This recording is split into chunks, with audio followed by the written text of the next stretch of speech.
Good afternoon, everyone. I am Stephanie Martins, the Director of Education for the Arcadia Association of Realtors, and I wanted to welcome you for joining us this afternoon to hear about sustaining business and personal relationships in a virtual world. Just with the everything that's happening right now, it's really important that we learn how to keep those relationships alive and still be able to connect with each other, even if it's in a virtual nature. This afternoon, we have with us Becky Lunders. She's with teamWorks. teamWorks is a consulting and training company that helps organizations build capacity so they can raise more money, reach more people, and deliver more programs. They specialize in leadership development and capacity building with the overall goal of increasing sustainability. teamWorks has been serving organizations nationally and internationally since 2006. Just a bit of housekeeping. If you have any questions during the presentation, there's a Q&A box and a chat box at the bottom of your screen. Feel free to type in those questions to Becky, and she will be stopping periodically to try to address those, and we will make sure that she gets to those by the end of the presentation and tries to cover everything that you have that you'd like to talk to her about. Additionally, for those viewing on a laptop, if the screen share screen of Becky's screen is not showing large enough, if you hover between the speakers box and the presentation box, there will be a line that shows up, and you can shift the screen over so that the speakers box is smaller and the presentation box is larger, just if you're having any viewing issues with that. At this time, I will go ahead and turn it over to Becky. Thank you so much for joining us this afternoon. We really look forward to hearing from you and hearing everything that you can give us about tips and tricks about staying connected. Awesome. Thank you, Stephanie. Well, I'm excited to be here. I've been doing a lot of work in the association space lately as we all get accustomed to this new norm that we're in. Realtors probably know better than most industries the importance of relationships. And so today we're going to talk about sustaining both those business and personal relationships in this virtual world. And I just was on my phone before we started this session and realized that now the stay-at-home order has come to the greater Sacramento region where I live. So we will also be staying at home as I know most of the state is. So the importance of those relationships is absolutely essential for our mental health, since we're talking wellness here, but also for the sustainability of our business as we look to one day, hopefully in the nearest future, come out of this pandemic. If you haven't done anything to work those relationships during the pandemic, they're certainly not going to be there when we're done. And so I put together this quick webinar to give you a couple tips, some things I find work well, and some tools and strategies that might help you to work through the relationship part of our world. And so you'll be ready when things start to turn around. So, is there really a difference between virtual relationships and real relationships? I've started to just call them all relationships because this is our new norm, right? Yeah, real relationships, you get the sensory connection, right? You get to shake someone's hand, you get to hug someone, you get to feel their vibe or their awkwardness or their nervousness. Maybe in your world, you have someone who is really excited to buy their first house, and being able to feel that energy just really cements that relationship. On the other hand, maybe you have someone that is kind of out of their comfort zone. They're not quite sure if this is the right move or can they afford it, and you can sense that anxiety. So how do we do that in a virtual world? We have to work really hard to make those connections that are otherwise quite organic. So we'll go through this today, but before we begin, I want you to think about this. What do you miss most about relationships? These could be personal relationships, coworker relationships, relationships with your clients. What do you miss most? I want you to take a minute. I want you to write that down on a piece of paper. Just write down what it is that you miss most about relationships. All of our life, we've kind of taken this for granted, right? Relationships, they're there. When they're not there, we notice it. So this is what I miss most about relationships: unplanned interactions. That opportunity to have that chance conversation while I'm walking from the car to the office. That opportunity to sit next to someone at a football game and strike up a conversation and realize we have a professional connection that could help both of our businesses. Those unplanned interactions, I miss those, because in a Zoom world or WebEx or GoToMeeting or whatever platform you use, everything needs to be scheduled. So I'll give you some tips to try to make those relationships seem a little bit more spontaneous as we go about this next hour. So the goal here is to bring more human action into our virtual world. We cannot build relationships by watching a slide deck pass by and muting our camera or our microphone, right? We have to be present. It's such a different experience. I did a training yesterday where most of the people on the training were a little camera shy. So they kept their camera turned off, and I didn't know if they were engaged, they were disengaged, or they were really excited to be there. I also wasn't able to read the nonverbals on when they got stuck on the content and when they had it dialed in. So the goal of virtual relationships is to bring that more human interaction to everything that we do in this virtual world. There's a challenge here. The number one challenge of our workforce: foster a sense of connection without a shared location. That's what remote workers are saying. They want to foster that sense of connection, even though we don't have that shared location like we're used to. Guess what remote managers are saying? We need to foster the sense of connection without a shared location. How do we do that? Interesting point about that is that survey was done back in January. This was an issue before the pandemic started. All right, so how do we do that? We're going to work on building those relationships with these three kind of pillars, and this will be our little outline for today. But strategies, what kind of strategies do you have in place, I would say, for your personal life and your professional life to get that connectivity?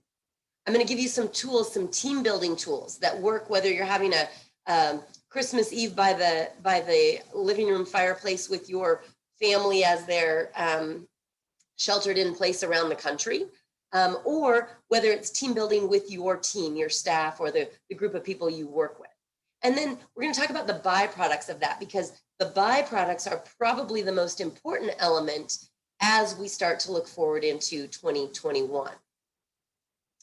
So strategies.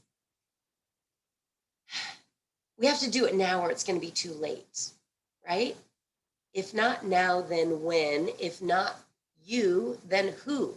We can no longer wait around for someone else to create an environment that allows us to connect. We need to take it into our own hands, no matter what role we have within a team. Determine your crucial relationships. I want you to think about this, not just internally within your office, but externally.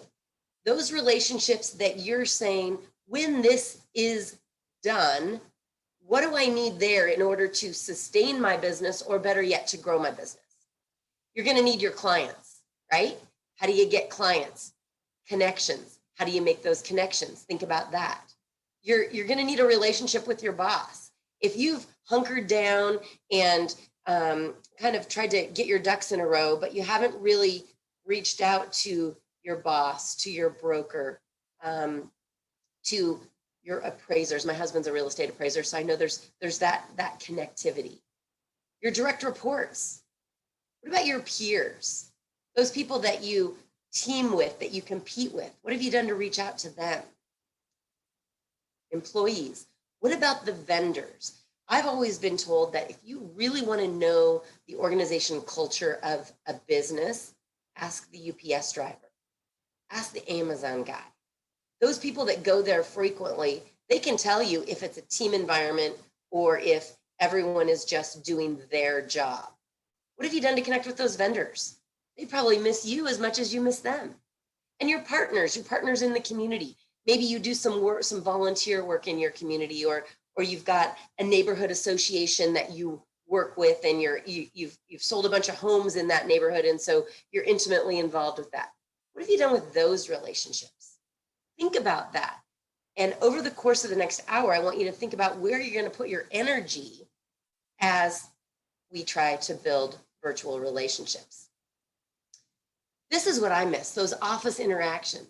How can you replicate those in the virtual world? That small conversation where you talk about, you knew Sam was running a marathon this weekend and you want to know how it went. Or Sally is excited because she's going to travel with her family. What was that vacation like? What's she packing? Did she forget anything? These are the conversations that create connectivity between us. And those are gone right now. So we have to work really hard to replicate those. Now, because this is part of your Wellness Week, I wanted to incorporate a video that I found that's by Jennifer Aker, and she is a professor at the Stanford Business School. And I think it kind of wraps it all around on where we might start when we're thinking of strategies to increase those virtual relationships. So hold on and we will roll video.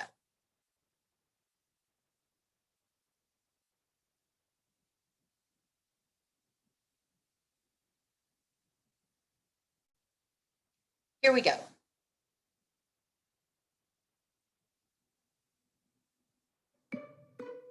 Disneyland is a paradox because, let's be honest, it can be miserable with long lines, expensive tickets, and kids having meltdowns. When our family went there a few years ago, my son Cooper later recalled the experience in our annual holiday card by recounting episodes of heat stroke and vomiting, followed by a long, silent car ride home. Yet he concluded his story by stating quite sincerely, "We can't wait to go back." Why is this? How come when we look back on things like family vacations, we hardly remember the sad or stressful moments and instead recall the happy ones? One answer is laughter.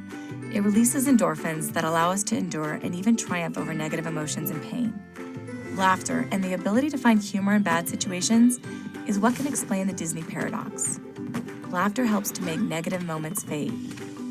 But laughter's power extends well beyond making amusement parks tolerable. Studies show that it can increase creativity, improve health, and strengthen relationships, all of which can have a positive effect in the business world as well. First, let's look how humor enhances creativity. Psychologist Alice Eisen and her colleagues asked participants to watch a short video and then solve a classic creativity challenge where people are given a candle, a box of tacks, and some matches, and then asked to attach the candle to the wall in such a way that the wax doesn't drip on the table below when the candle's lit. The answer is that you can use the box containing the tacks to hold the candle. Half of the participants watched a neutral video, the others watched a funny video.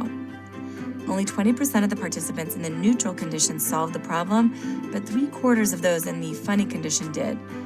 It's not that laughter made the second group smarter, it's that it allowed them to relax more and feel emotionally safer. Humor loosened up their mind and helped them to see connections they previously missed. Next, let's look at health. In one study, Michael Miller and his colleagues showed a set of participants 2 15-minute movie segments 48 hours apart. The first was a scene from the stressful war movie Saving Private Ryan, then 2 days later a clip from the humorous comedy Kingpin. The participants' blood flow was measured before the study and after each viewing session with dramatic results. Blood flow decreased by 35% after the stressful clip and increased 22% after the funny one. Keep this in mind if your objective is a better immune system. Finally, let's look at relationships. Doris Bazzini and her colleagues recruited couples to participate in a study. They asked some of the couples to reminisce about the times when they laughed together. Other couples were asked to reminisce about shared memories that made them feel good about their relationship. At the end of the study, the researchers measured how satisfied the couples were in their relationship. The results showed that couples who recalled times when they laughed together were more satisfied than those who recalled shared positive memories. Laughing together made their hearts grow fonder. So why is humor so powerful? One reason is that laughter releases endorphins, which can increase pain tolerance.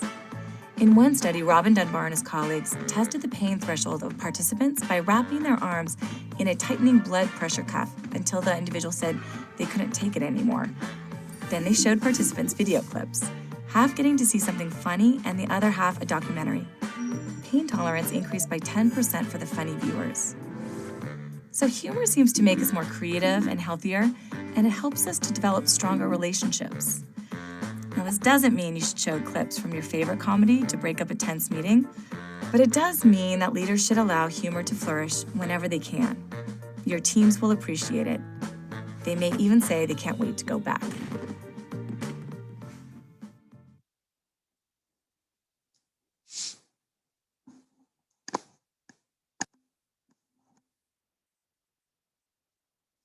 So what do we think about that? Humor. It's a powerful drug, really, right? So how can you use humor as a way to enhance your relationships so that when you see these people, you can pick up where you left off instead of feeling that awkward, I can hardly remember you feeling. All right, so let's march forward on this. Where do you start with this strategy? You have to schedule it, right? With whom do I need to connect? Think about that. Write it down. If you think it in your head, you might do it. If you write it down, you have a substantially better chance that you're actually going to do it. With whom do you need to connect? What do you need to accomplish? Write it down. If you don't, it's just going to be this waiting game. Think about the people that made goals back in April and May. They're way ahead of those that are just waiting for things to get back to normal. And then thirdly, how can you accomplish that? I'm a big believer that relationships have to go both ways. If the only time that you're reaching out to people that you need the relationship for, either emotionally, mentally, or business-wise, then it feels like a transactional relationship. Have you reached out to anyone during this pandemic just to check on them? That's where the real connectivity comes. So think about who you need to connect with, and then maybe just reach out and check on them. The holiday season is a great time to do that. Great excuse to just check in, see how people are doing. I guarantee you'll reap benefits from that later, because people aren't used to us just calling when we don't need anything, or sending an email or a handwritten card unless we need something. Oftentimes people will say, well, so what do you need? Oh, nothing. I just wanted to connect. I miss you. A lot of authenticity to that. All right, team building, the tools. I have some tools. I do a lot of virtual training and meetings and workplace culture retreats. And so some of these tools are things that you can infuse into any virtual meeting that you have, any virtual encounter, because I think we need to get away from calling them meetings, right? It sounds so formal. Remember this, when you're working with a client, when you're working with your team, when you're working with your employees, it's about more than just work. How strong is that relationship? We've got a lot going on, right? I may be a businesswoman, and then starting in March, I also became a house cleaner. I probably became a homeschool teacher. I may also have become a daycare provider, because all of that is going on behind us, right? We've got a virtual background, but what's behind the virtual background? How strong is that relationship? You should know something about the people that are important to you, about your important connections. Who are they? What else is going on?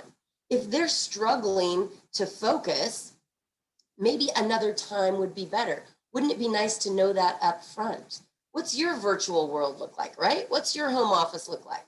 Are you in a separate quarters where you can actually focus and hunker down? Or are you at the kitchen table with 3 teenagers that are doing their virtual distance learning. Knowing that can help you to tune in that relationship to make it work for the person on the other end. And sometimes we just have to offer, how can I help? Right? These are conversations that I imagine if you're working with a client that you've already sold a house to, these are the things that are going to make them go to that. Well, we can't really go to cocktail parties now, but in case, maybe their virtual cocktail party, and talk about, my agent called me just to check in on me.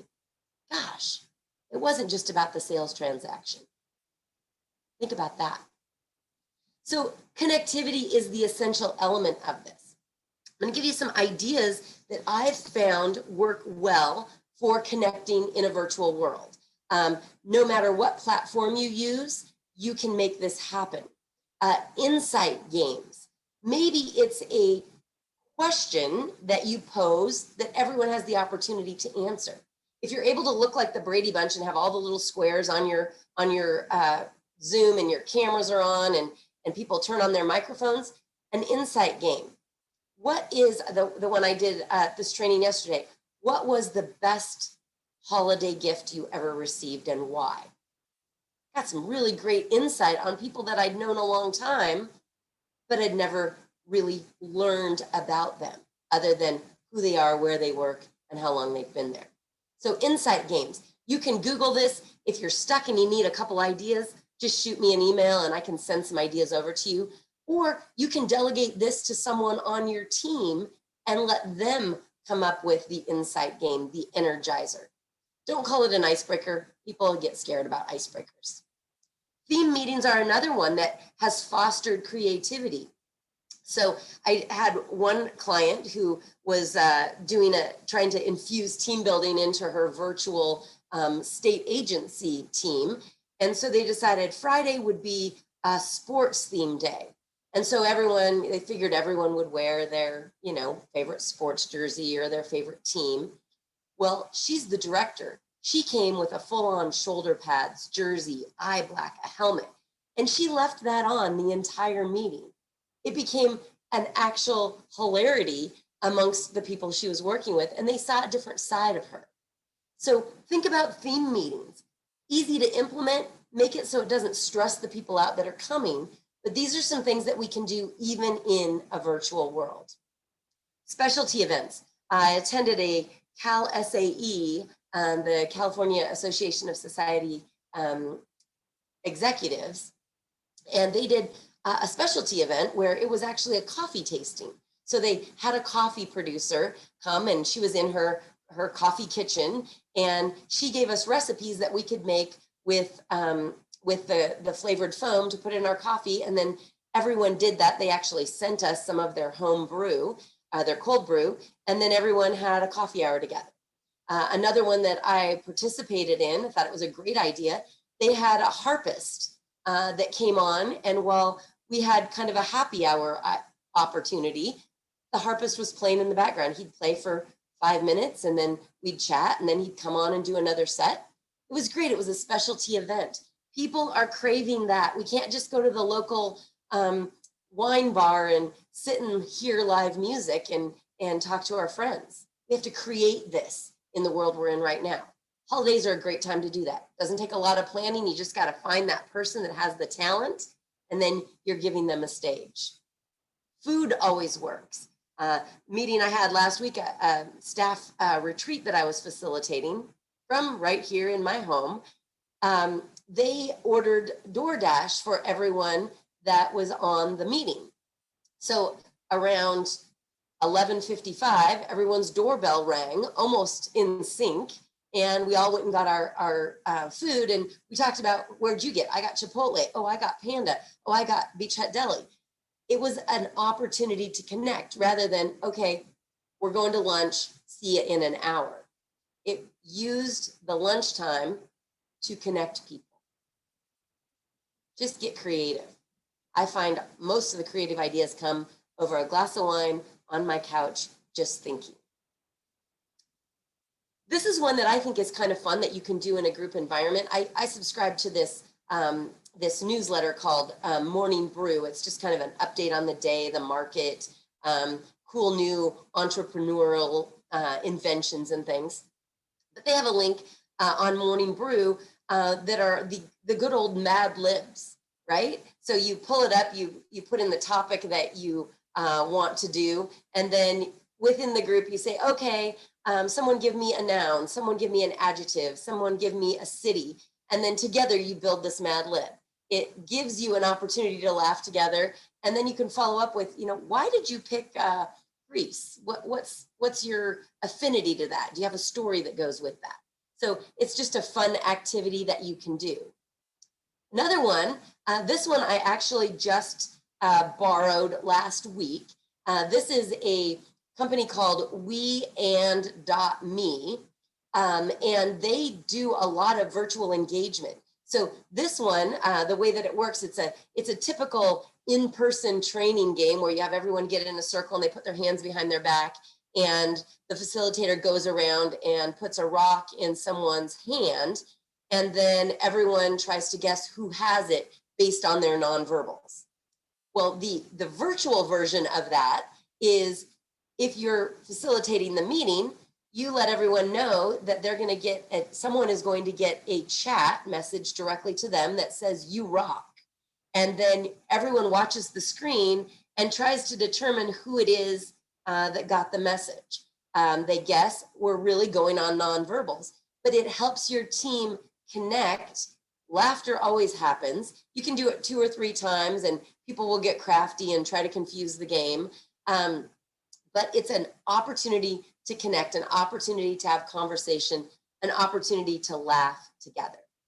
Engagement now will translate to relationships later. A couple other ideas that I've tried is a scavenger hunt. Having people actually go on a scavenger hunt in their own house. We do these at team building meetings. We do these at conferences where you launch out, they organize a goose chase, and you go around the downtown area and you have to get these different things, take pictures and report back. Why can't we do that in the virtual world? Create a scavenger hunt. Come with a 1968 penny, come with safety pins, or what's in your desk drawer. Maybe you do a scavenger hunt like that, but get creative. It's an opportunity for people to engage. The video assignment, I like that one a lot. We get so many agendas in our email. Everyone is really tired of meeting agendas in the email. It's pretty much the same thing, Groundhog Day again, and it's just maybe the topic has changed. So why not send out a video of yourself with the agenda on it? Engages people. Maybe they'll send a video back with their idea. Maybe that's how you do your brainstorming session, and then you highlight everyone's video. If you're working with younger folks, I don't know a young person that doesn't love to TikTok. Maybe that's what you do to create this engagement. The conference call bingo is also fun. You can find a lot of these cards online, or you can make your own, but you just use that as your business distraction to keep everyone engaged. Someone that has their kid come into the frame, okay, mark that off. Someone's doorbell rings, mark that off. The dog barks at the UPS guy, mark that off. These are all just simple things that you can do to try to keep people engaged, because we're not used to sitting in front of a screen and watching a slide deck scroll by. So those are the ideas that I have for you. What are you doing to create connectivity? If you haven't thought about this before, and your connectivity is the ability for everyone to log on at the same time and hear the same message, let's up it a notch. Let's raise the bar. Let's make it so people want to turn on their cameras. They want to open up their microphone. They want to jab at each other. This staff retreat that I did last week had 16 of the staff on. None of them have worked together in the same office since April. And they were so happy to see everyone's face at the same time. They've had little huddles here and there, one-on-ones, but never everyone together. And the laughter and the jabs and the challenges that came out of that one-day session were really quite amazing. So what are you doing to create connectivity? Can't wait for someone else to do it.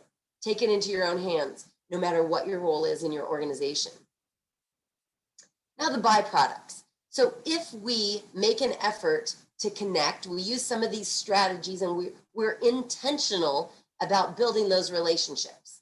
What's going to come of that? How is that going to catapult our business forward when we're able to be in the same office at the same time?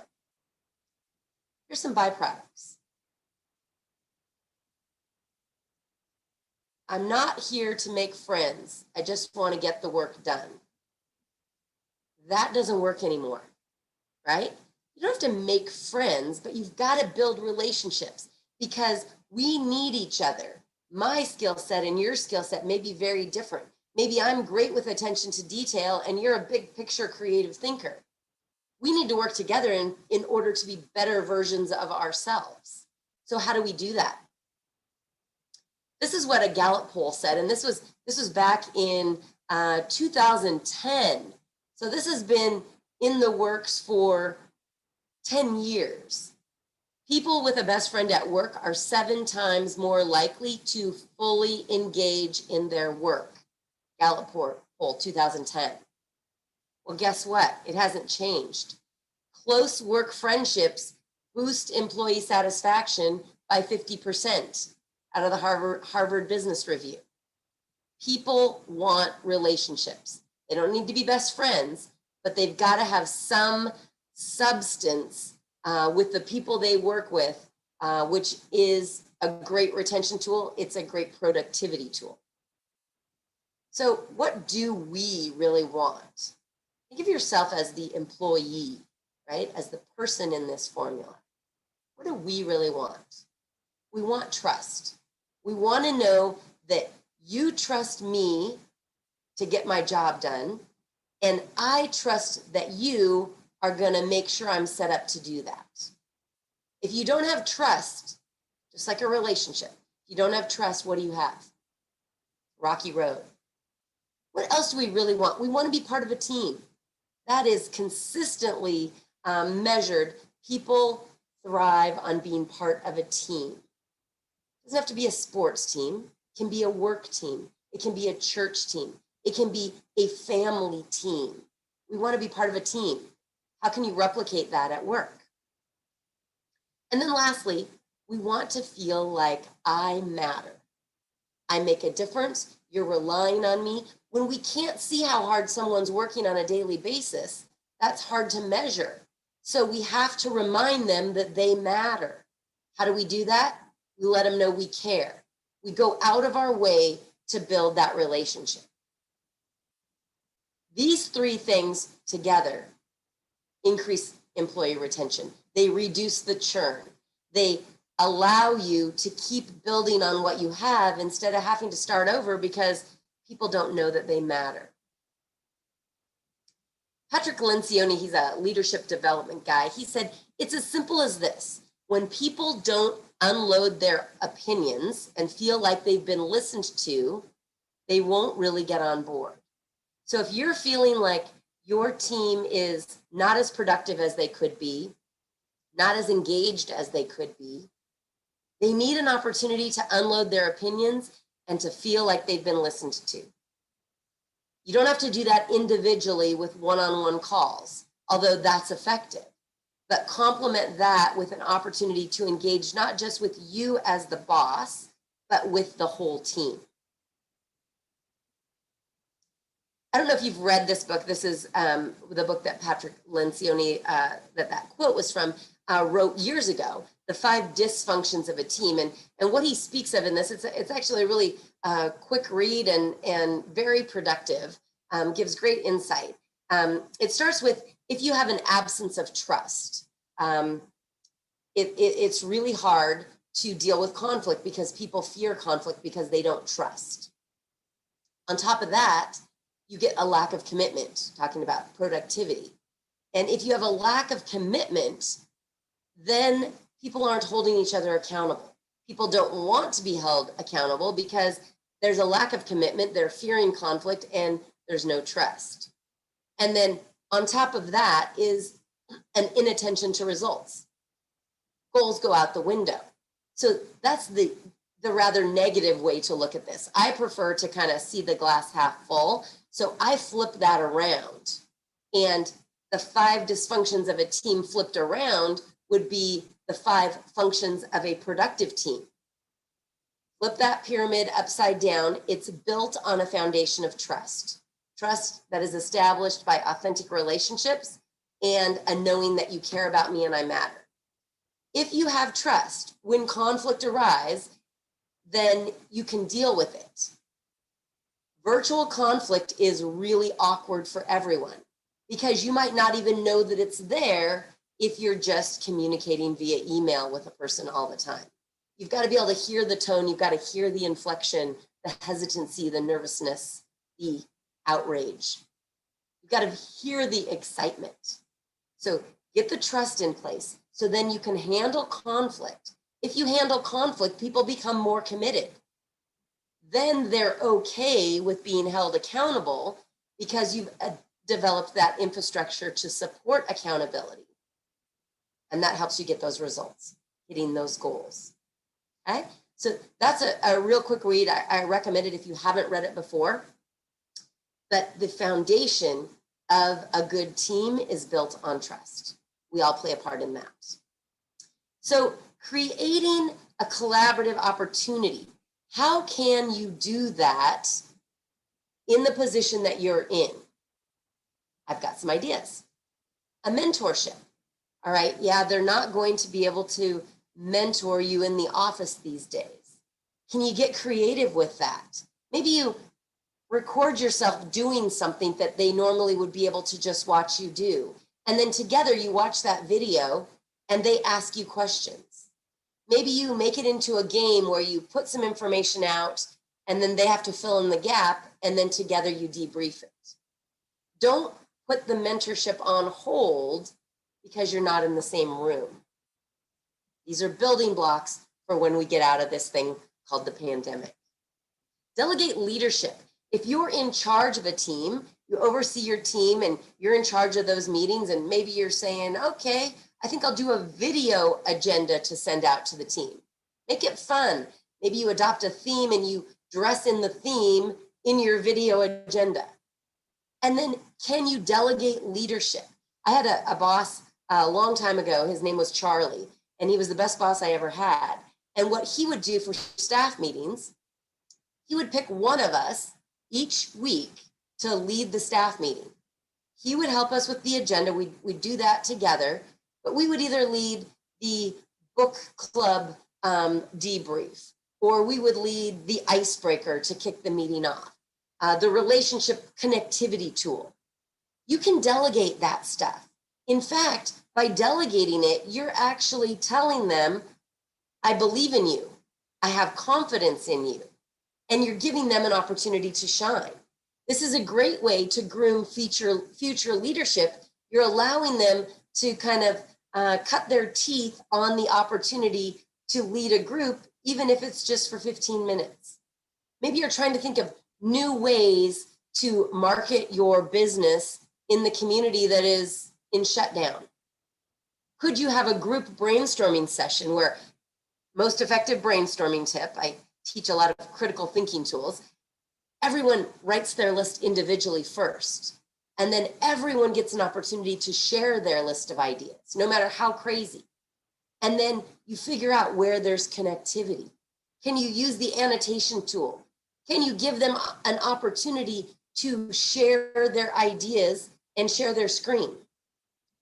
Are you putting them in breakouts in a team meeting? So instead of having to talk to a group of 20 people on the screen, they only have 4 people. Everyone can turn their camera on and they can feel like they're in a little conference room in a huddle all in and of themselves.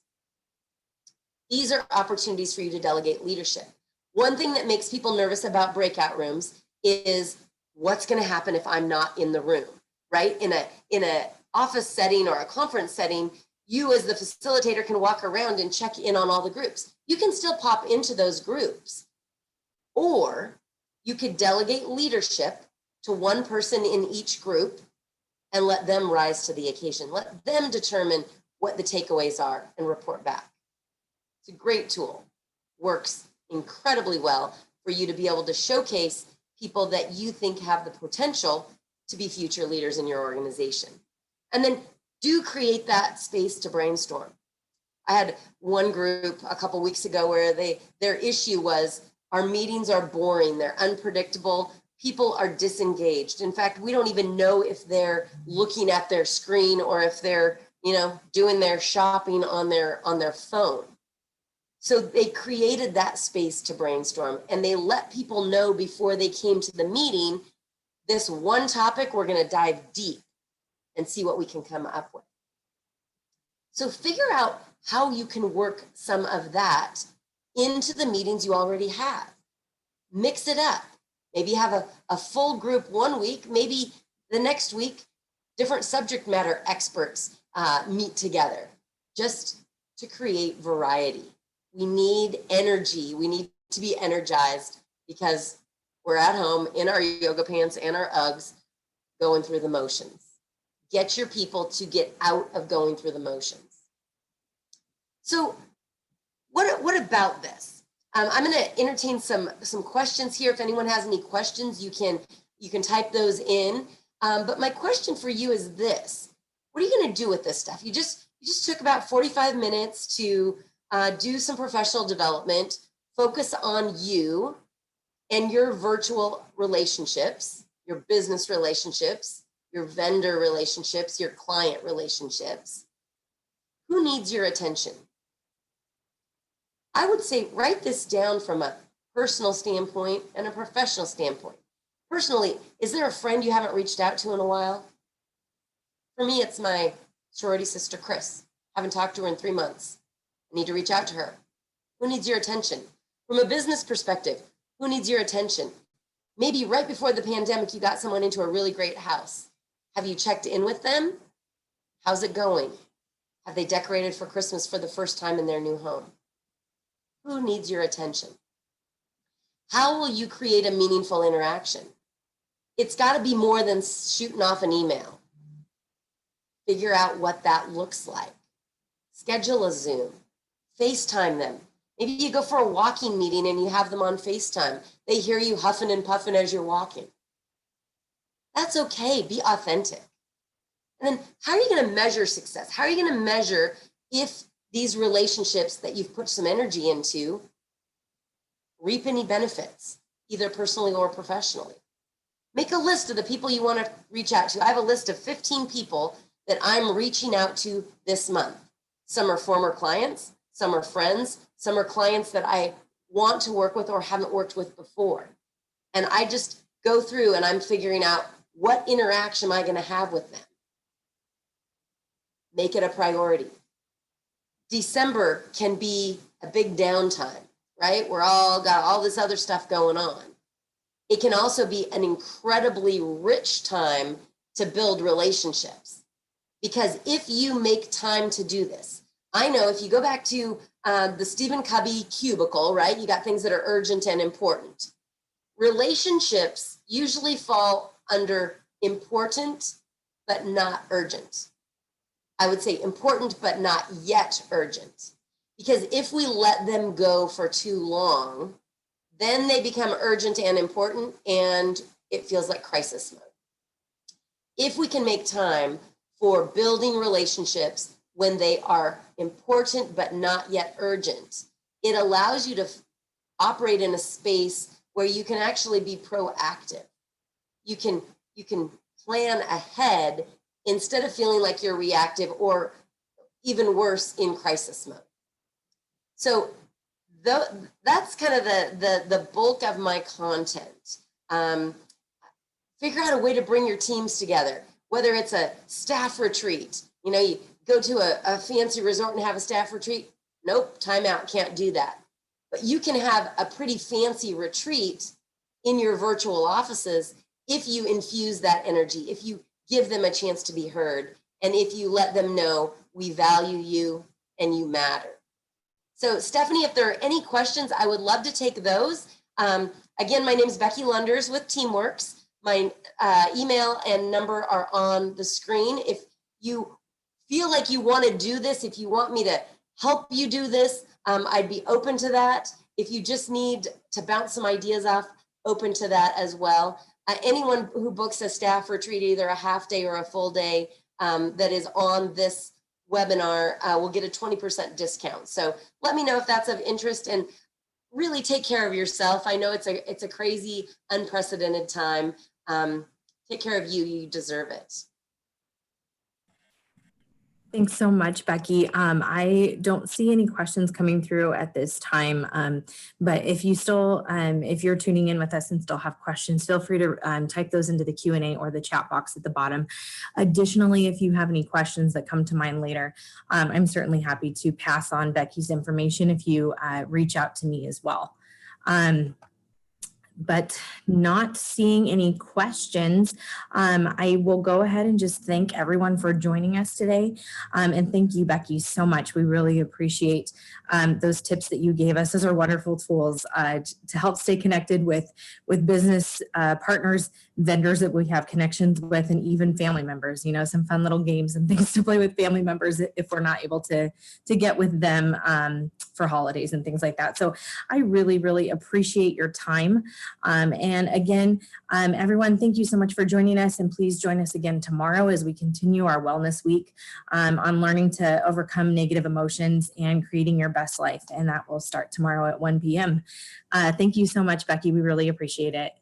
All right. Thanks, you guys. Thank you.